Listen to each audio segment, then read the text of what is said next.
apakah ada mufassirin yang pernah mengartikan surat Asy-Syu'ara itu pemusik? Yang kedua adalah dalil tentang hadis-hadis, apakah benar hadis-hadis tentang haramnya musik itu dhaif semua? Innalillahi wa inna ilaihi raji'un. La haula wala quwwata illa billah. Kata Al-Imam Al-Hafiz Ibn Hajar, "Man tadakhala fi ghairi fannihi utiya bil ajaib." Barang siapa yang masuk di dalam ilmu yang tidak ilmunya, utiya bil ajaib, maka dia mendatangkan dengan keajiban-keajiban. Ketika seorang bukan muhaddis, dia mentad'if apa yang mentasihkan para muhaddisin. Ini sangat menakjubkan. Ketika seorang bukan mufassir, lalu dia mengeluarkan kata-kata yang tidak pernah ada seorang mufassir dahulu mengeluarkan ini. Ini sangat aneh sekali di masa sekarang ini. Saya pertama kali mendengar bahwasannya surat Asy-Syu'ara ini surat musik. A'udzubillah. Siapa dari ulama dahulu, baik ulama ahli sunnah maupun ulama ahli bid'ah, berkata ini? Tidak ada sama sekali. Ini yang pertama. Yang kedua, ada berbeda antara syair dan musik. Ini termasuk dalam masalah talbisu iblis. Ketika engkau ditanya tentang hukum musik yang berada di masa ini, janganlah engkau pergi ke hukum apa? Syair dan berkata Nabi SAW mempunyai orang penyair. Ini jawab berbeda. Seperti anda berkata, apa hukum salat? Engkau menjawab apa? Ya, puasa ini wajib. Anda berkata tentang salat. Faham ya, ikhwani? Ini masalah luar biasa, ikhwan. Masalah talbis iblis pada masa ini. Iblis punya banyak tentara. Boleh jadi iblis tidak berbicara. Kita tidak mendengar iblis. Tapi mendengar suara iblis melalui apa? Si fulan dan si fulan. Ini agama Allah Azza. Allah yang menjaga agama ini. Subhanahu wa ta'ala. Hukum musik, ijma' antara para ulama seluruhnya berkata musik ini haram. Tidak ada seorang alim di antara ulama ahli sunnah membolehkan masalah musik. Al-Imam Malik berkata, la yaf'alhu indana illa al-fussaq. Tidak ada orang berbuat musik di zaman kita kecuali orang-orang fasik. Kita bicara tentang musik, bukan apa? Bukan syair. Syair ini ada yang baik, ada yang buruk. Tergantung kata-kata para syair. Kata para syair, enak, bagus. Nabi SAW suruh Hassan ibn Sabit kerana beliau seorang penyair luar biasa. Beliau berbuat syair membela Nabi SAW dan mencela para musyrikin. Dan syair di zaman dahulu seperti media di zaman sekarang. Satu kaum yang mempunyai syair, ini kaum yang mulia di antara orang Arab. Orang yang tidak ada syair, mereka kasih uang untuk orang syair supaya orang syair dari kabilah yang lain memuji kabilah kita. Supaya kabilah kita akan jadi apa? Mulia. Ada sejarah untuk mereka. Ini di zaman dahulu. Syair ini beda sama musik. Tidak ada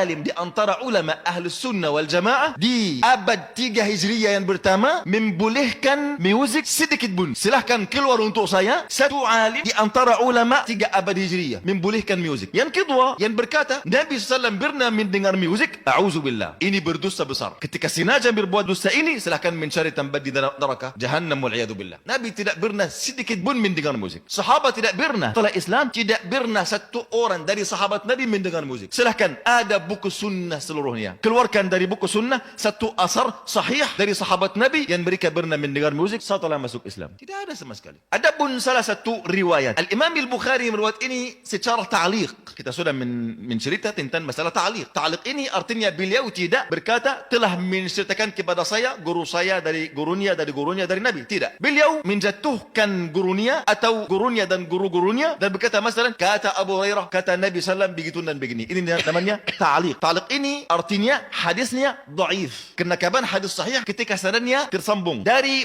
Imam Al-Bukhari contoh kepada Nabi SAW. Tidak ada satu perawi terputus dari sanadnya. Al-Imam Al-Bukhari meriwayatkan ini secara ta'liq. Tapi imam-imam yang lain meriwayatkan hadis ini secara tersambung. Sanadnya sahih, yaitu tentang musik. Nabi bersabda sallallahu alaihi wasallam, "Sayakunu fi akhir zaman," akan di akhir zaman orang menghalalkan musik dan pakaian sutra dan minuman khamar. Mereka apa? Menghalalkan artinya apa? Hukumnya haram. Firman Allah Azza wa Jalla, "Wa minan nasi man yashtari lahwal hadith." Dan di antara manusia yang akan yashtari membeli lahwal hadis. Cerita-cerita yang sia-sia. Kata Abdullah bin Abbas, demi Allah, ini tentang musik. Ini Abdullah bin Mas'ud yang berkata tidak ada satu ayat saja di dalam Al-Quran kecuali aku mengetahui kenapa dia turun dan untuk apa dia turun dan apa tafsirnya. Dan saya mendengarnya langsung dari mulut Nabi SAW. Dan sekiranya aku tahu ada salah satu ayat yang aku tidak mengetahui tafsirnya dan ada seorang alim mengetahui tentangnya, aku bisa berjalan kepadanya